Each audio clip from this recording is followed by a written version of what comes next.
Hey everybody, today we are going to be talking about the TxDOT Highway 290 expansion from the Y at Oak Hill all the way to Ranch Road 12 that dumps out right into downtown Dripping Springs. This is becoming a hot topic in the community in Dripping Springs, and I want to share the information that I have found so that you can be prepared for what may happen in several years or 10 to 15 years. So I have personally been to the TxDOT open house that they held.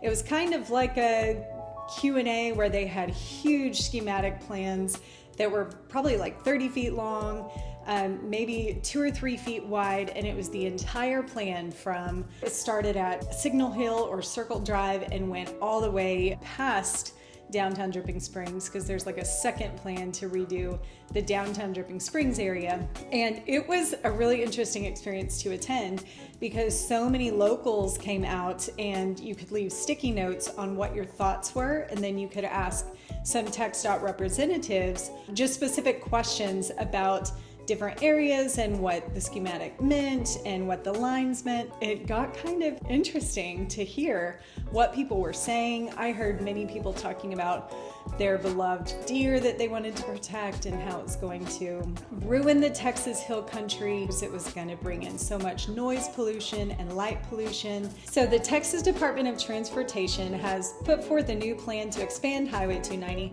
from what is just now a 4-lane highway to a 6-lane freeway that they are likening to I-35 in downtown Austin. So this project is expected to stretch for 13 miles and will include a divider between the east and westbound lanes, effectively connecting the Oak Hill Parkway to the Dripping Springs area. The goal is to facilitate smoother traffic flow and address safety concerns. Traffic is expected to increase by 45% by the year 2045 in this area. So 13 homes, 82 businesses, and 1 church will need to be relocated and demolished for this massive freeway to be built in this area.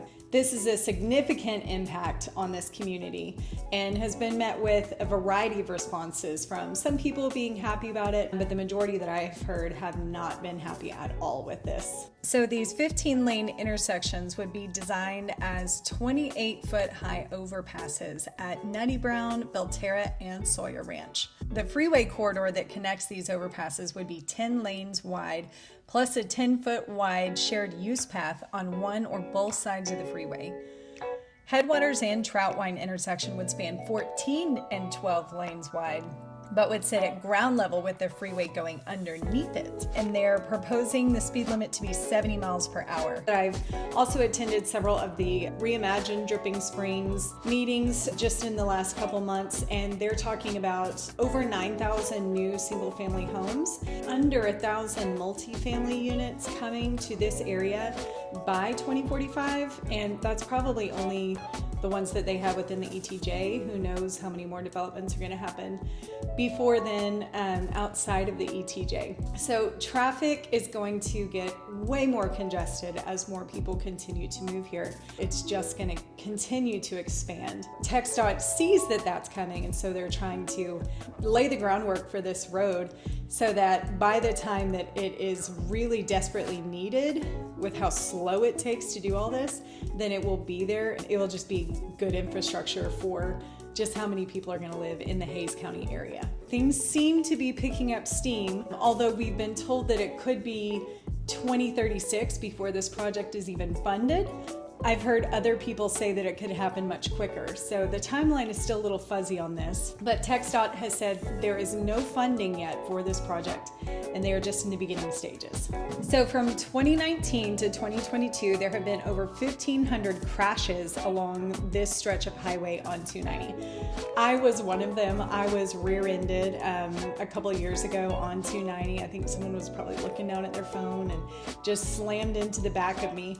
There's also a big problem with left turns. I know there's been several fatalities when people have been trying to make left turns. They're going to remove all the stoplights, so it's going to be a 70-mile-an-hour freeway with no stoplights from Oak Hill all the way down to Dripping Springs. Some are happy about it because they feel like they can just zip to Austin a lot quicker.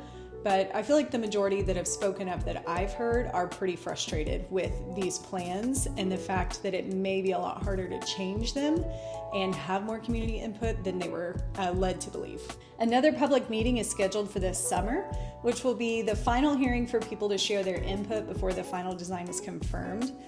We're currently in stage 2 of 4 of the TxDOT process, which includes an environmental study and schematic design. For those who want to stay informed and possibly participate in the upcoming meetings, you can visit the TxDOT website. I'll link it below, or you can visit savedrippingsprings.org for just information from a group of people in the community who are trying to kind of protest and stop or slow down or change this huge development.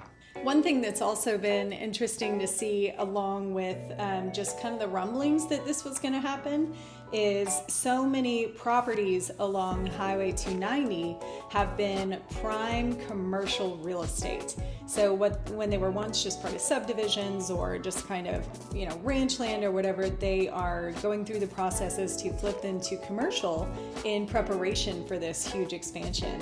And I actually have a listing that I wanted to share with you. It's at 411 Whitetail Ridge Road, real close to Troutwine and 290, and it's got 15 acres.